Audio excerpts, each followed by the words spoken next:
espionage, or the practice of spying, was one of the oldest ways to gather information back during World War II. Thousands of women had a part in it. Essentially, the men outside were the people with the secrets, and the way to get to the men were through sexual favors. Rose O'Neal Greenhow, a now famous Confederate spy, once said, "God gave me both a mind and a body, and I shall use them both in the defense of the Confederacy." So yes, while women were used for sexual purposes, they also performed other useful roles as messengers, chauffeurs, radio operators, people in filing positions, and more that contributed to the success of the war effort. An example of one of the more simple jobs that these women spies could have is as an observer. They could pose as a farmer's wife shelling peas when in reality they were counting the number of guns that passed by them. Now there are many key figures in this group, as thousands of women were going undercover to fight for their country, so in this short 4-minute video I'll only be able to discuss 2 of them as exemplars.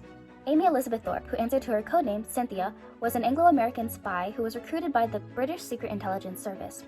In 1941, she moved to the United States and was given more important and complex missions. For one, she was instructed to retrieve the Italian naval codes. In order to do so, she invited Admiral Alberto Lais to her place where they had an affair, meeting several times a week. Eventually, she convinced him to give her the naval codes under the guise that it was for her still neutral American friends. The resulting outcome of this was the British gaining the upper hand against the Italians in the war, despite the Italians having larger numbers. In another mission, Amy Elizabeth Thorpe worked with the Office of Strategic Services, or the OSS, to liberate some code books. She cooperated with a French diplomat named Charles Bruce to act as decoys. Each night, they had sexual activities and affairs in the embassy room, making sure it was obvious for the guards standing outside. It went on until June 21, 1941, when Cynthia and Charles again undressed each other on the couch of the embassy, but this time to provide cover for a safecracker in the room with them. A guard burst in, but before he could even look around, Cynthia quickly stood up, naked and exposed to the guard's flashlight, to which the flustered man responded by swiftly apologizing and exiting the room. The safecracker was safe, and they were able to retrieve the code book they were looking for, making a copy and then returning the original to the safe.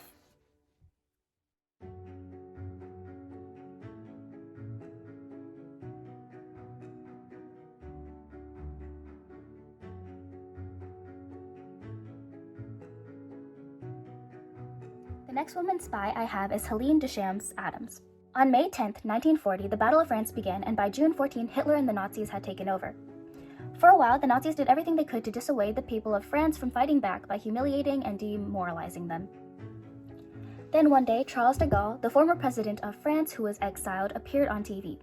He encouraged his people to join him and fight for their freedom. Helene was interviewed years later on History Hit Network, and she said, "The speech and the tone of voice he had when he gave the speech just incited the spirit, and I thought I have to do something when I heard that. She was told, "I think you better go back to school." And I said, well, I wanted to do something. I don't want to live under the occupation and do what the enemy ordered. And he said, well, why don't you apply with the Red Cross, and this will be perfect work for you. I said, it's not what I have in mind. I said, I want to fight. And she did. At 14 years old, Helene volunteered to be a resistance leader. She was the first woman in her resistance to be accepted, but wasn't the last. Soon, thousands of women stepped up as well. Now as an undercover agent, she had to get more information. Helene knew a man who was a leader in the Milice, which was a political organization created by the Vichy regime and the Nazis to fight back against French resistance. Helene's job was to become friendly again with the man that she once knew before the war, as well as become acquaintances with his subordinates.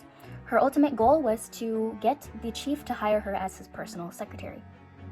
The chief had files in his office that contained the names of people they deemed traitors. Every morning he will come to the files and he will tell his lieutenant, now which letter of the alphabet shall we choose today? And then the other one will say, how about the N? Oh, good idea. So he will open the drawer and he will take a bunch. He didn't even look. And those people were killed or sent to concentration camp or arrested or whatever. So every morning when I came early, I would go to the drawer, and me too. Without looking, I would take some name and put it in my bra, and then go to the bathroom with comb and lipstick, and then I would tear the papers. There would be that many people saved.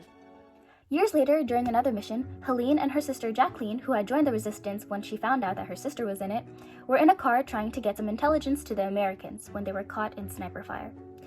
Unfortunately, Jacqueline died. So I turned around and I said, "Oh, Jackie, we can take care of you." And turned around and her eyes were open, and I know she was dead. Missions and sacrifices like the ones we've discussed in this video are how women spies played a key role in the victory of the Allies during World War II.